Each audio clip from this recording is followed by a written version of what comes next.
Bonjour Line Cruz. Bonjour.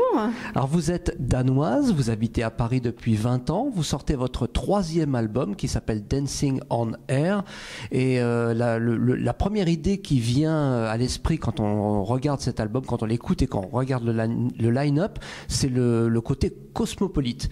Quel a été votre projet? Qu'est-ce que vous avez voulu faire avec cet album? En fait, depuis que je suis en France, je travaille beaucoup dans la communauté de musique latine. Oui. Et c'est un peu devenu un peu une marque de fabrique pour moi. En même temps, je sens que c'est vraiment le moment où j'intègre aussi mes racines nordiques. Oui. Et c'est pour ça que j'ai vraiment voulu écrire déjà un répertoire qui soit épuré au niveau des mélodies et puis qui est quand même une harmonie jazz, qui intègre des rythmes de folklore de l'Amérique du Sud. Pas que, il y a un oud aussi qui, j'ai vu que dans oui, aussi. Mais bon, ça c'est un peu un morceau spécial avec oui, le oud. Une petite touche un peu orientale, on va dire. Mais en tout cas, le projet, clairement, ça a été intégrer le monde nordique et argentin, Amérique latine, on va dire, de manière plus générale. Comment est-ce que vous travaillez pour l'écriture de vos thèmes? Vous êtes toute seule et vous travaillez avec des musiciens, vous leur soumettez les thèmes, comment est-ce que ça fonctionne?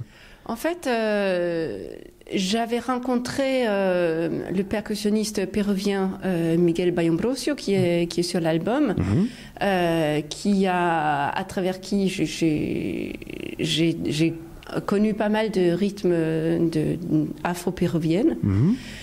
Et je me suis basée sur beaucoup de ces rythmes-là pour écrire des morceaux. D'accord. Donc c'est un peu comme ça que j'ai travaillé.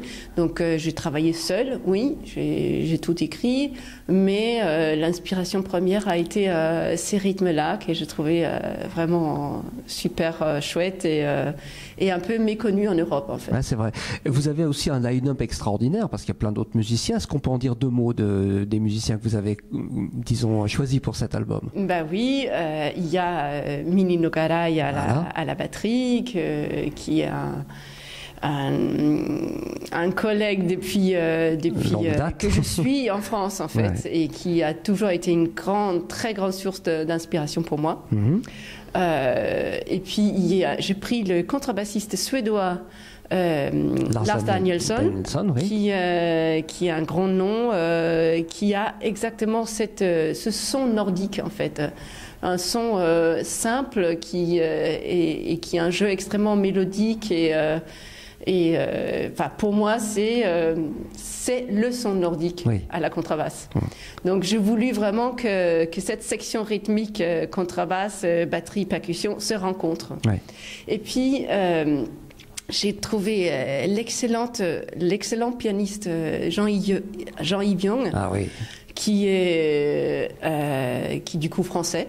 Je voulais avoir un pianiste qui soit à la fois très solide au niveau rythmique et qui pouvait rester lyrique.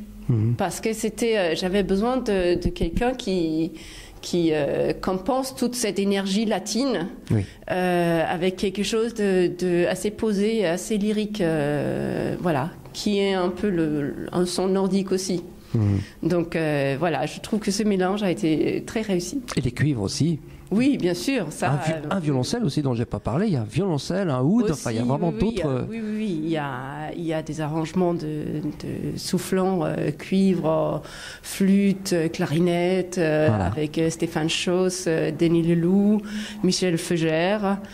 Et puis la violoncelliste Julie Gros qui apporte aussi une touche. Une belle équipe en tout cas et un beau projet. Est-ce qu'il y a un site sur lequel on peut suivre votre actualité, vos concerts, etc. Bien sûr, www.linecruz.com, LINEKRUSE.com. Ah ben, tout est dit. Peut-être je vais vous laisser quand même le soin de rappeler le titre de l'album et le label sur lequel il sort. Voilà, il sort sur mon label danois qui s'appelle Stunt Records, distribué en France, donc sorti maintenant,